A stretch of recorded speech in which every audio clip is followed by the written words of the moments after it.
come on, machine.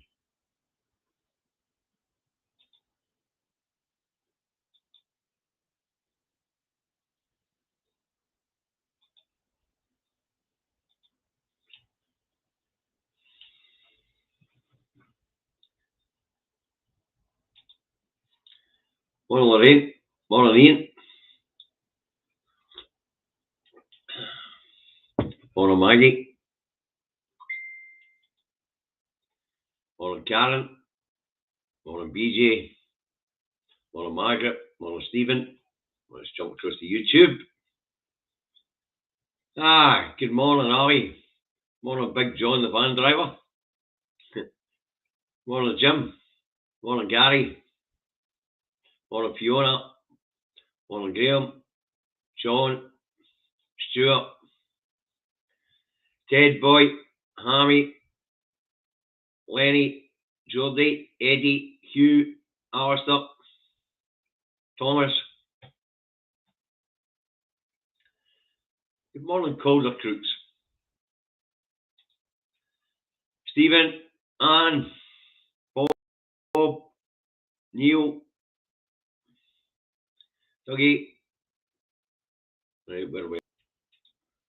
Okay, there's more than 100 G's on board, so let's get this broadcast underway. Andy Truck Davey out the truck, not home in his office in Salford, North Lanarkshire, where it's cleared up. It's a lovely morning, 14 degrees. Alright, that's the weather forecast for Salford, North Lanarkshire. You want to know what the weather's like where you are? Look at your own bloody Monday. Right, news review 25/10, 2022. Better known to you and me as yesterday. Tuesday started with two themes in the rags. Tories need to unite behind new leader of the party, or the party dies. The other theme is a demand for a general election after the debacle. That brings us to this point, the point of a recession and economic meltdown.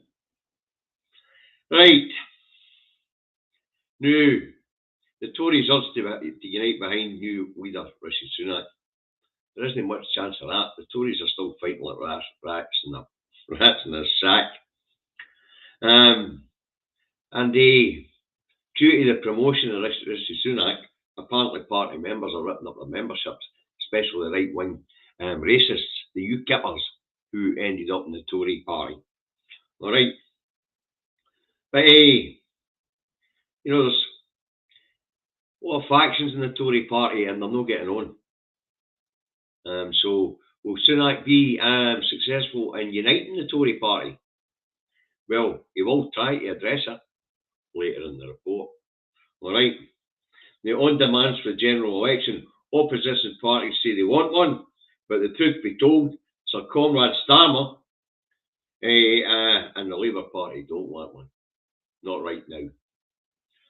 Conrad Starmer could bring forward a motion of no confidence in the House of Commons, but hasn't, and that's for two reasons. All right.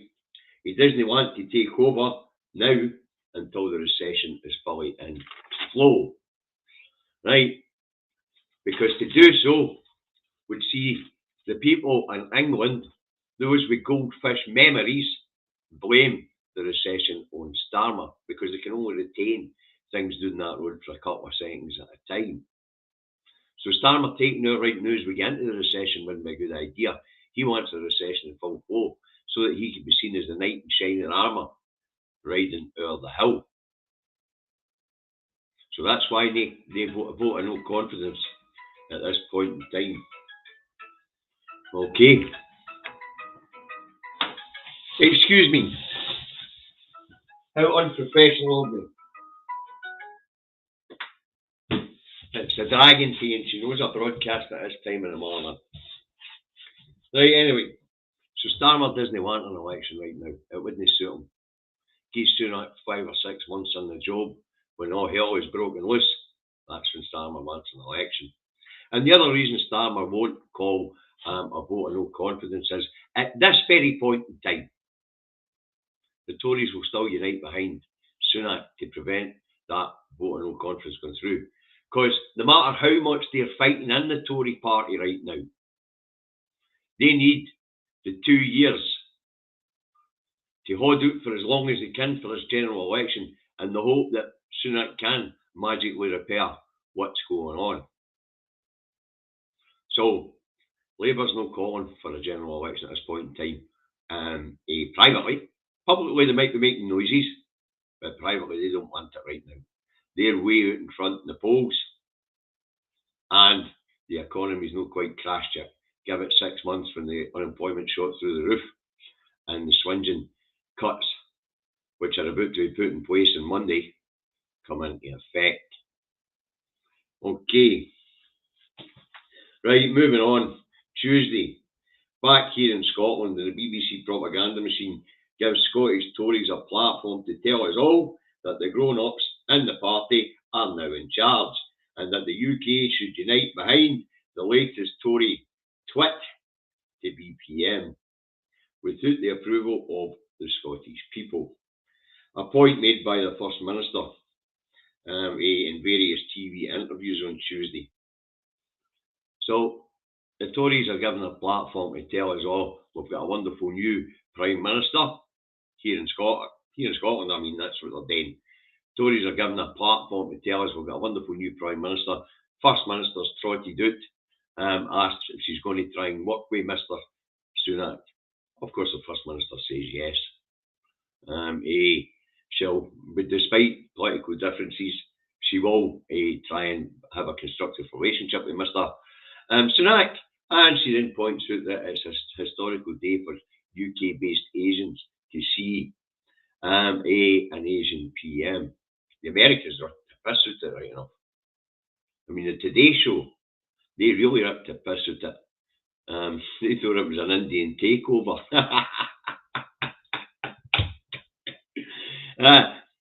The Today Show was telling us we've all just been colonised by India. And Joe Biden's reaction was absolutely hilarious. But the Today programme made a good point, and of course, you know it's a comedy programme.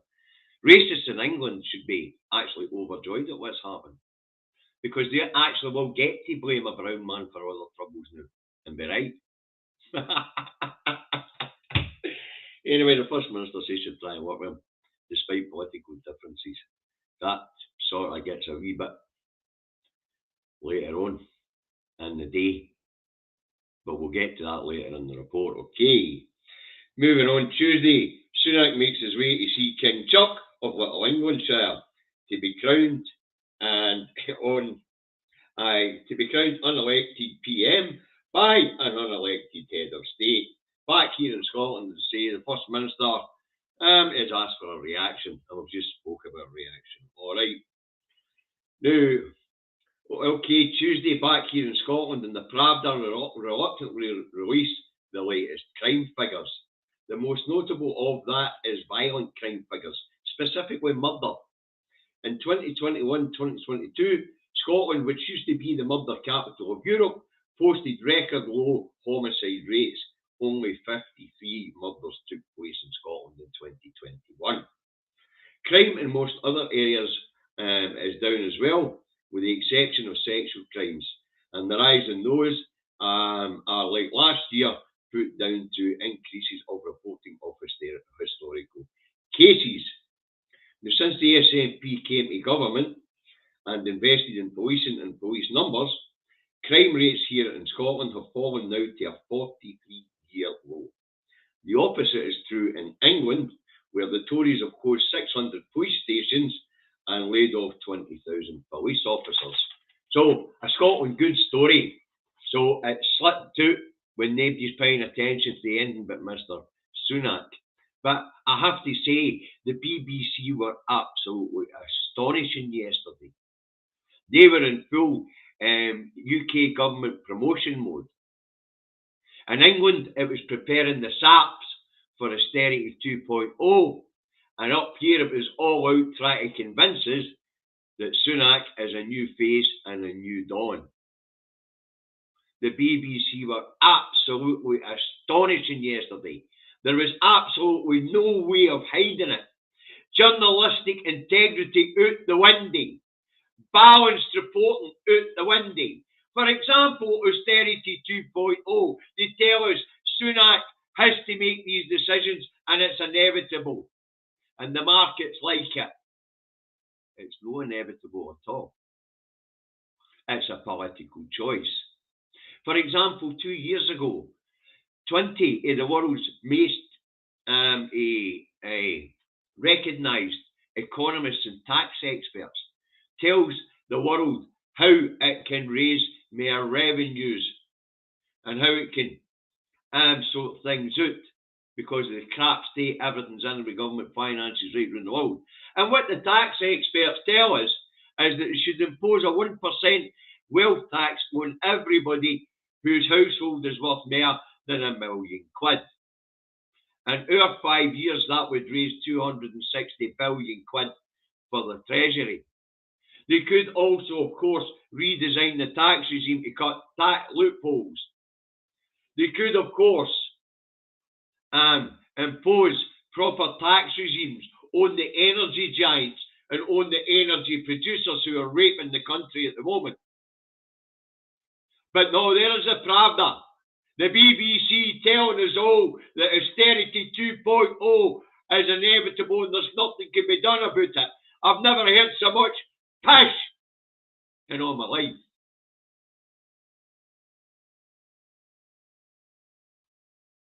These are political choices.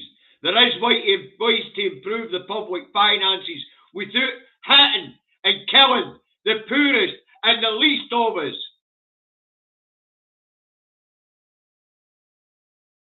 And a wealth tax is just one way of doing it. Actually fixing the tax code so the buggers can't hide their money offshore is another way to do it. Taxing big corporations who are raping us and pillaging our pockets properly is another way to do it. But here we have the BBC telling us that this is the only way it can be done. There's no journalistic integrity there. That's peddling government policies to the people. It's blatant. Absolutely blatant. And it's disgusting.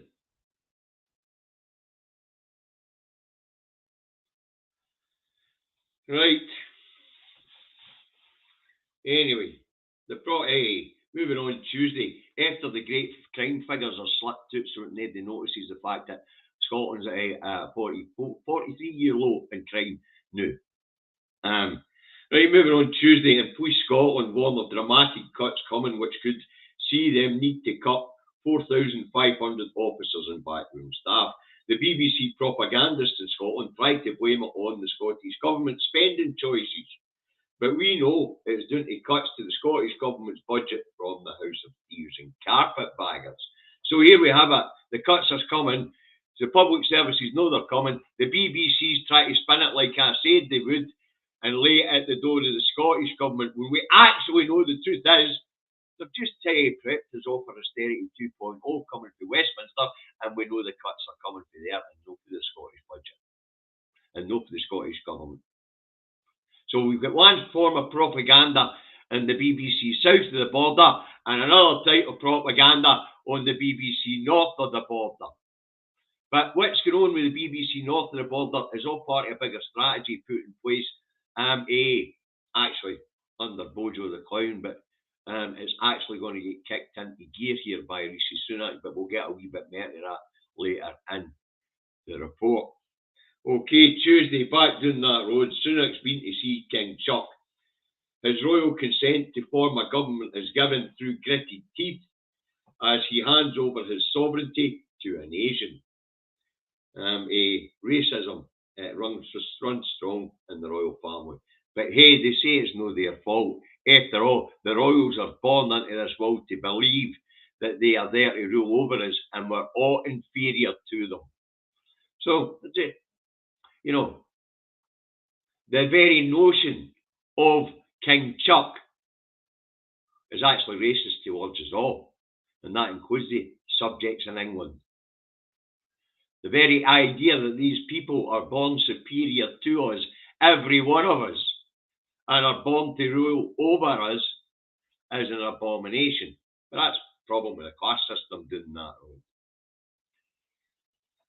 Hey, I see somebody's going on about the Alba party here. Annie, Alba are infiltrated by ML5. So's the SNP, so's the Greens.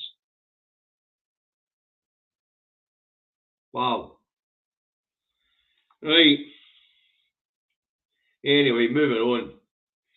Tuesday, after his visit to King Chuck of Little Englandshire, Sunak stands at the podium in front of number 10 and rips Liz Truss a new one. He tells us all that Liz served with distinction but made mistakes. He says she didn't mean to make mistakes, she just made mistakes. Made mistakes that wrote 500 billion off the ledger in 3 bloody weeks. Seen the pensions and gilts market almost collapse. Shredded the housing market and tanked the pound. Mistakes, Sunak. Wow. Mental. Anyway, so he rips Lizzie Trussy a new one, right? And says he's going to fix the mistakes. He then goes on to rip Bojo one and all, by saying that his government will be a serious government that will serve with humility and integrity, hinting that the administration he served in under Bojo didn't take the business of government serious and didn't serve with anything else but self-interest. You couldn't make the comedy fake and gold up. And then Sunak tells us that austerity 2.0 is coming. He tells us there's hard choices ahead of us. Basically, austerity 2.0 will be announced on Monday. But absolutely played a blinder. Shot himself in the foot, shot Truss in the head, booted Bojo up with Bahookie. The new criminal PM started off with a series of comedy gold statements. And the best one was humility and integrity. Humility, he's just told the serfs in England he's about to wipe off them out with austerity 2.0, whether it be financially or physically wiped out. He's just told us all he's going to shred public services. And he's talking about integrity. This is the Chancellor that was giving out billions to Tory donors and bent contracts. Wow. This was the Chancellor which seen Brexit battered through, which seen the Tories leave, the free marketeers and the Tories leave the biggest market in the planet, free market in the planet. And the guy was a disaster as a Chancellor. He's seen over the slowest growth in a decade. He's seen over the highest tax rates in a decade. He's seen over the tanking of the economy. And this guy's going to fix things. Wow. Talk about integrity. He's just ripped to piss out everybody. Wow. Yeah. Anyway, let's get back down that road. Moving on. Let's move on again.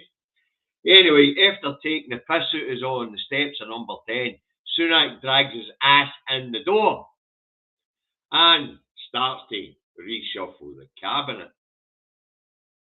So, out goes Jacob Rees-Mogg, Brandon Lewis, Kit Malthouse, Simon Clarke, Jamal Rewandney, and Robert.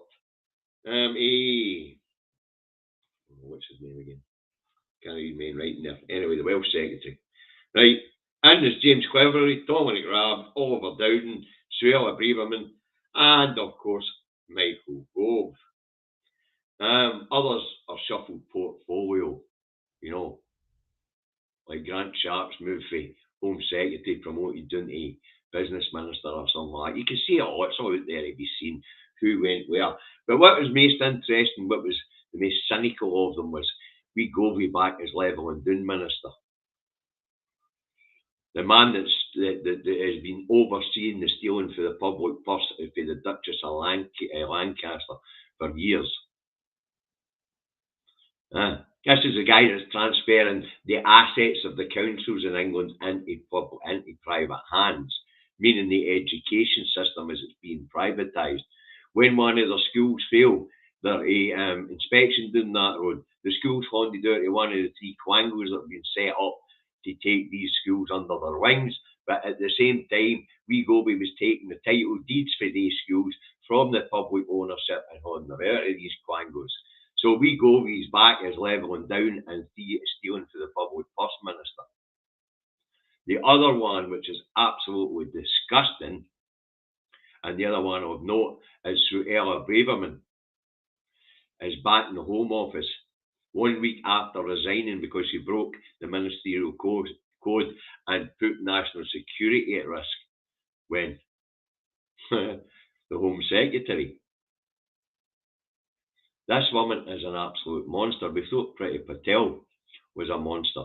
Priti Patel looks like bloody a saint compared to this one.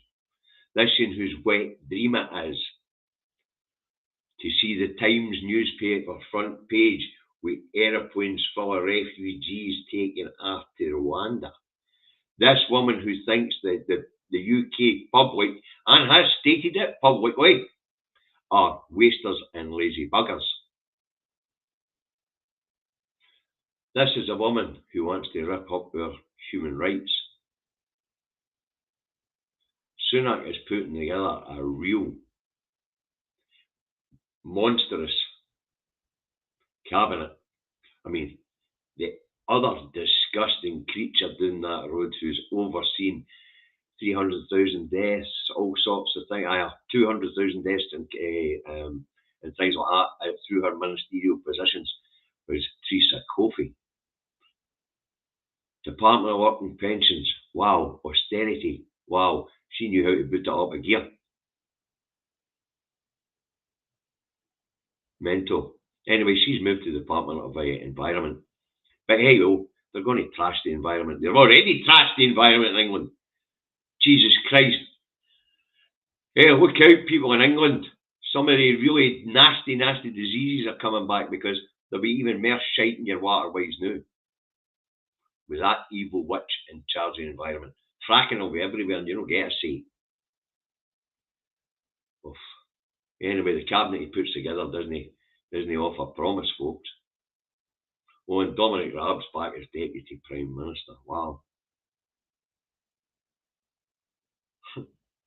No brains, nothing. Talentless. That cabinet he puts together. Absolutely horrific. Anyway, moving on, Tuesday back here in Scotland, and the Indie movement celebrate Alistair Union Jack's reappointment as the Governor General of Scotland. Mr. Jack prepares us for what's to come by saying he's staying to strengthen the Union. What he actually means is he's staying to oversee the stripping out of the powers of the Scottish Parliament. And hey ho, suck it up, buttercups. Doesn't matter, you didn't vote for it. Your democracy doesn't matter effect. Suck it up. That's what Mr. Union Jack told us yesterday. But he was prepping us for something. Moving on, Tuesday evening rolls round, and that goodwill offered by the First Minister is thrown in her face by Rishi Sunak. New PM Rishi Sunak calls the First Minister. I guess that's one better than I'm going to ignore the First Minister trust. Anyway, Sunak politely tells the First Minister that he intends to be a one-nation Prime Minister, which means, sorry Nicky, but I will be impinging on devolved areas. I'm coming for your Parliament and its powers. Its powers will be taken and concentrated back in Westminster. What he was telling her last night was we're going to impinge on devolved areas, meaning devolution is being hauled out. Anyway, what's the plan? Well, as I said, the plan was brought in under the Union unit under Bojo. Just couldn't get any traction, but now Sunak's going to put it into gear. The plan's quite simple. It was actually hatched back there before the last referendum. But the plan's very, very simple. They've just told the Scottish Parliament they're going to invest direct in Scotland. He's just told the First Minister we're going to bypass it. So what they're going to do is offer the people of Scotland baubles while taking away the big things. Because while they shrink the Scottish budget, and the Pravda line there tells us that our suffering public services are down to Holyrood and no Westminster, Westminster will be spending wee baubles here and there to make the people think it's benevolent while taking away the big things. First thing they'll come for will be the NHS, then it'll be the education sector. There's nothing, no much left they can take. And then they'll come for the water company. The internal market bill will see standards levelled down, while council tax rises, and of course they'll take away the Scottish Parliament's tax raising powers, saying that we're misusing public funds. But this plan was hatched way back. Neil Davidson, the ex-Labour MP, told us what they were going to do in 2014 after the referendum. He told us there was nothing left to do but bayonet the wounded and strip the Parliament, the powers of the Scottish Parliament out to the point where it's just a talking shop. And that's where we're going. This is a 10-year project and Starmer will continue it. Don't think Starmer's going to be given a better devolution to Scotland or making the UK federalist. No. This plan has been hatched by the state and it will be carried out by the state. In 10 years' time, 30 years into devolution, the Parliament along there have been hauled out of so much power. Most of the major devolved competencies will be back in Westminster. Westminster will declare devolution an expensive failed experiment that the UK can no longer afford, just as we're starting to get a wee bit out of the recession. And I'm talking about a decade-long recession. Just we're starting to get a wee bit out of it. They say, well, we can't pay for the Scottish Parliament anymore. We can't pay for a Welsh Parliament anymore. That's the plan, folks. Sunak kicked it off yesterday. He told the First Minister directly in a conversation with her last night that he intends to impinge on the powers of the Scottish Parliament. So a drastic day yesterday for the people of Little England, a drastic day yesterday for the people right across these islands, and a shocking day yesterday to the idea of democracy in Scotland and across these islands. We haven't voted for our Parliament to be stripped out. We haven't voted Tory since 1955. But here we have a Tory Prime Minister, unelected in Scotland, telling the people of Scotland that he's coming for the Parliament. Wasn't he just telling the people of Scotland? That was done by Alistair Jack. He told the First Minister directly that that's what he was going to do. Are you yes yet? That was yesterday in a nutshell. Let's have a look and see what the papers are going to say this morning, shall we? See, the reason we're getting away with this stuff is not just the propaganda machine. People are so worried about feeding their families and keeping the roof over their head, they're taking their eye off the ball. That's a deliberate ploy as well. The state knows it's failing and it needs control. Okay, Scottish papers. Sunak pledges to fix mistakes and big names return. Horrors return, I mean. The Herald, new PM pledges to fix Truss's mistakes.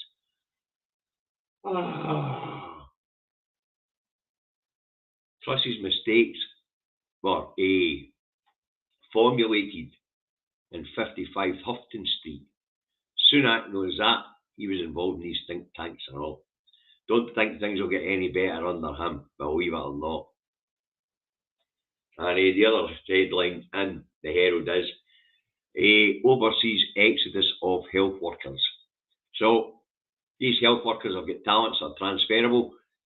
Healthcare systems right around the globe are under pressure. That transferable talent seen a brain drain from the UK, stroke Scotland, because these overseas health workers don't fancy living in bankrupt Little Britain.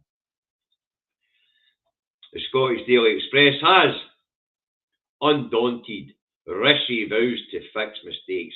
This is a real lunatic propaganda machine rag. 4 weeks ago it was put your trust in trust. Put your trust in trust. Now it's undaunted Rishi Sunak.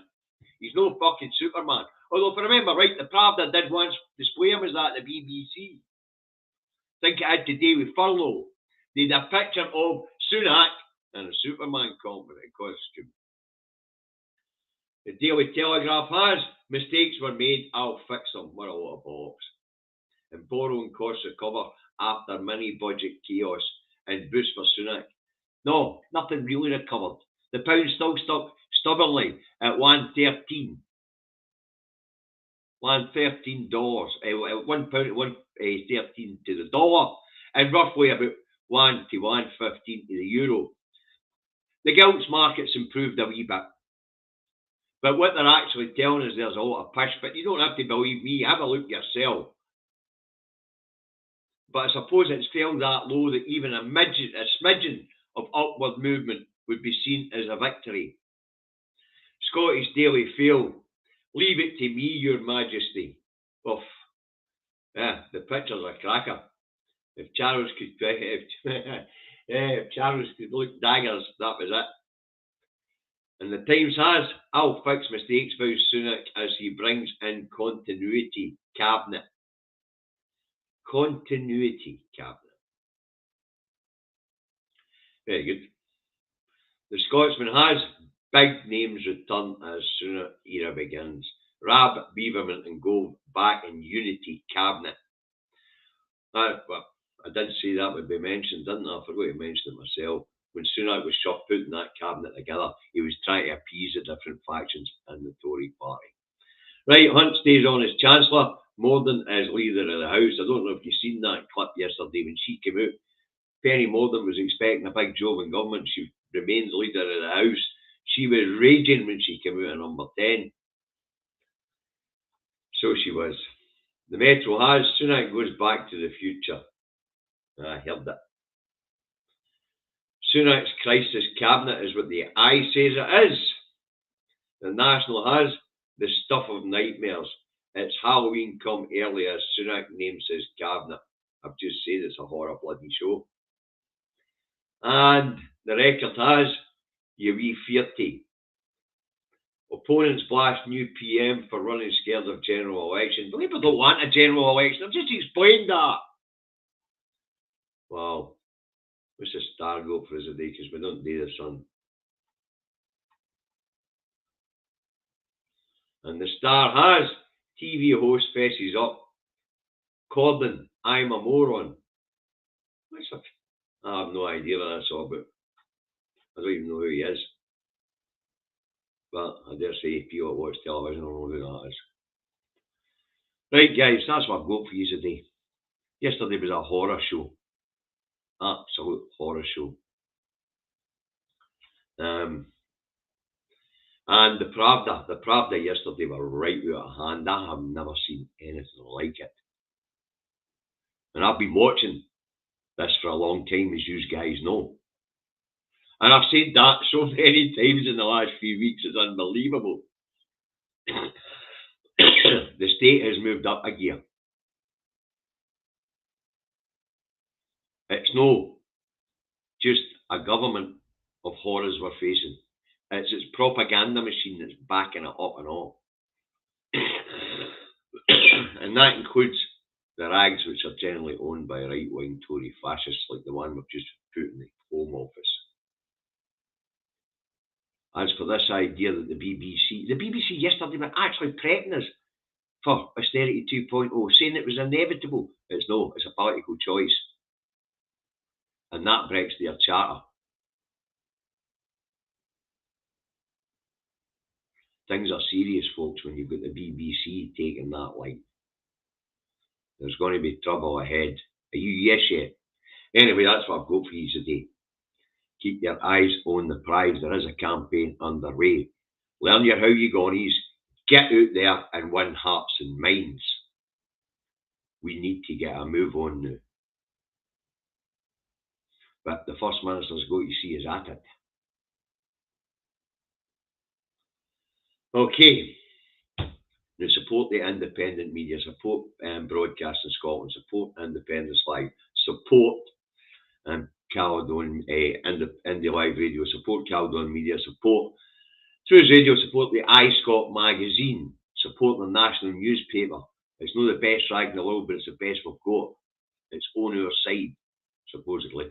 Anyway, now support independent vloggers and bloggers. And if they've got a crowdfunder going and you've got a shekel to spare, throw it in the pot. These guys do great work. And they, as you know, I don't want your money. But what I would like you to do, if you're on YouTube, hit subscribe and hit the like button. And hit the bell notification. You will get notified when we go live. You guys and long-term viewers out there on Facebook, thank you. And hit the like button. And if you like what I do, please share it around. Because if it makes sense to use, it might make sense to others. And it's time to dispel the crap in the media. And that's what guys like I do. Guys like me do, sorry. So, let's say support the independent media. And remember, follow what little guidance is left on the health situation, okay? Winter's coming, the virus is making a comeback. So, face covering in closed public spaces, clean hands and surfaces regularly. If you're not feeling well, mask up, show some social responsibility, okay? And if you're still using NHS and lateral flow test, please submit your results, because you live in our communities and we're trying to track how much it's in the community, okay? You guys have a lovely day. We'll be back tomorrow to do it all again. Bye now.